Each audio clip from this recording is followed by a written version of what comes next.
ಬೆಳ್ಬೆಳಿಗ್ಗೆ ದೇವ್ರ ಸಂಗ್ ಹಾಕೊಂಡು ಖಾಲಿ ಆಗ್ತಾ ಇರೋ ತಲೆ ಬೋರ್ಡ್ಗೆ ಎಣ್ಣೆ ಇಳಿಯಂಗ್ ಹಚ್ಚಿ ಬಹಳ ದೊಡ್ಡ ಶುದ್ಧ ಅವಮಾನ ಅದು. ಇವತ್ತೊಂದು ಇಂಪಾರ್ಟೆಂಟ್ ಪ್ಲೇಸ್ಗೆ ಹೋಗ್ಬೇಕಿತ್ತು. ಬಾರೋ ಅಪರೂಪದ ಮುಳ್ಳಂದಿ ಬಾಬಾ. ಹಾಯ್ ಗಾಯ್ಸ್, ವೆಲ್ಕಮ್ ಟು ನಂದುನಿಯಾ. ತಲೆಗಚ್ಚಿದ ಎಣ್ಣೆ ಸರಿಯಾಗಿ ಇಳಿದಿತ್ತು. ಸ್ನಾನ ಮಾಡಿ ಟಿಫನ್ ಮುಗಿಸಿ ಕುಂತೆ. ಇವಾಗ ರೆಡಿ ಆಗ್ಬೇಕು. ಮನೆಯಿಂದ ನಡ್ಕೊಂಡ್ ಬಂದು ಆಟೋ ಹತ್ತಿದ್ವಿ, ನಾನು ಮತ್ತೆ ನಮ್ಮ ಅತ್ತೆ. ಸಖತ್ ಬಿಸಿಲು ಬೇರೆ, ಅವಾಗ್ಲೇನೆ ಸಿಗ್ನಲ್ ಬೀಳೋದು ಬಿಸಿಲಲ್ಲಿ ಸಾಯ್ಲಿ ಅಂತ. ಎಲ್ರೂ 10 ಸೆಕೆಂಡ್ ಮೌನಾಚರಣೆ ಮಾಡೋಣ.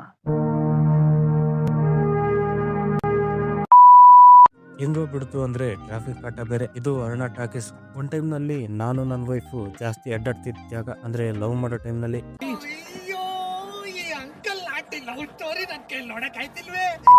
ಆದ್ರೆ ಇವಾಗ ಬಂದಾಗಿದೆ. ಅದ್ರ ಮೇಲೆ BSc ಅಡ್ವರ್ಟೈಸ್ಮೆಂಟ್ ಬೇರೆ ದೊಡ್ಡದಾಗ ಹಾಕವ್ರೆ. ಇವಾಗ ಹೋಗ್ತಾ ಇರೋದು ವಿದ್ಯಾನಗರಕ್ಕೆ.